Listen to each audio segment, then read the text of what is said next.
इस रास्ते पे जब भी मैं निकलता हूँ मुझे अपने बचपन के दिन याद आ जाते हैं।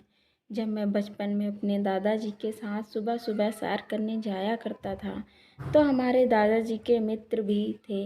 वह भी अपनी पोती के साथ वहाँ सैर करने आया करते थे।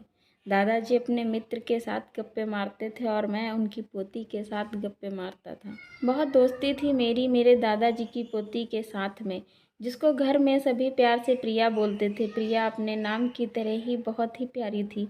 मैं जब भी प्रिया से बातें करने बैठता तो उसकी बातों में खो जाया करता था, जबकि यह मेरा बचपन था। बचपन में वह छोटी सी हर एक बात पर लड़ाई झगड़े करना, कभी कभी तो मैं उसकी चुटिया खोल देता था और वह रोने लगती थी। रोती हुई अपने घर जाती थी, मुझे बड़ा मज़ा आता था। अब तो बचपन की सारी बातें खो गई हैं।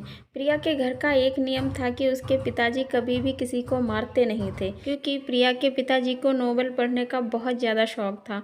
तो प्रिया के घर में जब भी कोई गलती करता था तो उसके पिताजी उसको एक ही सज़ा सुनाते थे कि जब तक वह नोवेल पढ़ते हैं तब तक उसको उनके साथ बैठना होता था। प्रिया के घर में सब लोग इस सज़ा से बचना चाहते थे, इसीलिए कभी भी कोई गलती नहीं करते थे। प्रिया दो भाई एक बहन थे, लेकिन इनमें आपस में कभी झगड़ा नहीं होता था।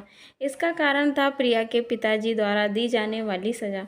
प्रिया हमेशा कहती थी, पिताजी आप चाहें 2 थप्पड़ मार लो, लेकिन हमें यह सज़ा मत सुनाया करो, क्योंकि हमें यह बहुत बोरिंग लगता है।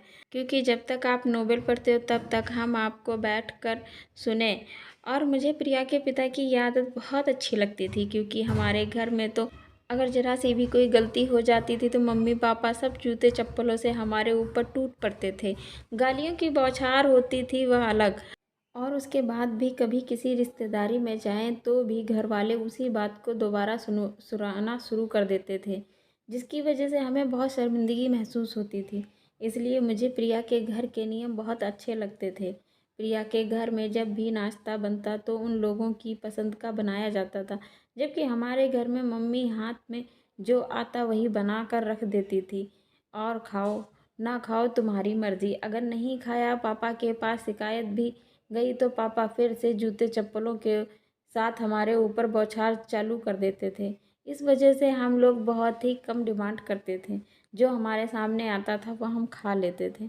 जब हम ननिहाल में जाते तो पूरे दिन गांव के बच्चों के साथ हम धूल मिट्टी में खेलते रहते थे, जबकि प्रिया अपने ननिहाल जाती थी तो वह लोग अपने साथ के बच्चों के साथ में घर में गेम खेलते, पिकनिक मनाते और बहुत एंजॉय करते थे।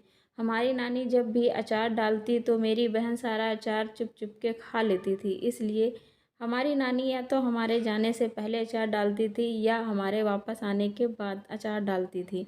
हम लोग बड़े हो चुके थे, सारे माहौल बदल चुके थे। जो बच्चे हमारे साथ खेलते थे अब वह भी बड़े हो चुके थे और अपने अपने करियर में कुछ न कुछ करने की कोशिश कर रहे थे। और प्रिया का तो पता नहीं, क्योंकि उसके पिता का यहाँ से ट्रांसफ़र हो गया था तो अब वह दूसरे शहर चली गई थी।